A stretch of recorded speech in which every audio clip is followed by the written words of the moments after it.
Social मीडियावर दररोज अनेक वेगवेगळ्या प्रकारचे व्हिडिओज व्हायरल होत असतात। हे व्हिडिओ कधी आपल्याला आश्चर्याचा धक्का देतात, कधी हसवतात, तर कधी थक्क करत जातात। इथे लोक अनेकदा अशा गोष्टी शेअर करतात ज्यांची आपण कधी कल्पनाही केली नसेल। आताही इथे असेच काहीसे झाले आहे। सोशल मीडियावर एक धक्कादायक व्हिडिओ व्हायरल झाला आहे, जो सध्या सर्वांना हैराण करत आहे।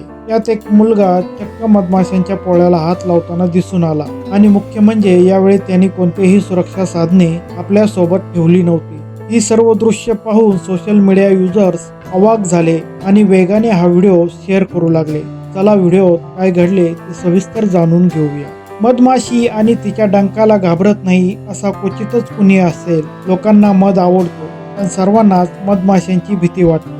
मधमाशाचं पोळं अनेकांना त्याकडे आकर्षित करतं, मात्र यावर असलेल्या मधमाशांमुळे लोक त्याच्या जवळ जायला घाबरतात। मधमाशी आकाराने लहान असली तरी तिचा डंक आपल्याला मोठी दुखापत करू शकतो। अशातच नुकताच एक व्हिडिओ समोर आला आहे, ज्यात एक मुलगा न घाबरता भल्या मोठ्या मधमाशीच्या पोळ्याला हात घालताना दिसून आला। यावेळी त्याच्या चेहऱ्यावर जराही भीती नव्हती आणि हसत हसत तो पोळ्यांवरील मधमाशांना आपल्या हाताने दूर करण्याचा प्रयत्न करताना दिसून आला। त्याचे हे कृत्य सोशल मीडियावर चांगलेच व्हायरल होत आहे। हा व्हिडिओ नक्की कुठला आहे हे अद्याप समजलेले नाही। हा व्हायरल व्हिडिओ एक्स अकाउंटवरून शेअर करण्यात आला। व्हिडिओला हजारो लोकांनी पाहिले असून अनेकांनी याच्या कमेंट सेक्शन मध्ये आपल्या प्रतिक्रिया व्यक्त केल्या आहेत। हा व्हिडिओ पाहून आपल्याला काय वाटते ते आम्हाला आपल्या कमेंटद्वारे नक्की कळवा। व्हिडिओ जर आवडला असेल तर व्हिडिओला लाईक, शेअर आणि चॅनलला सबस्क्राईब करायला मात्र विसरू नका। धन्यवाद।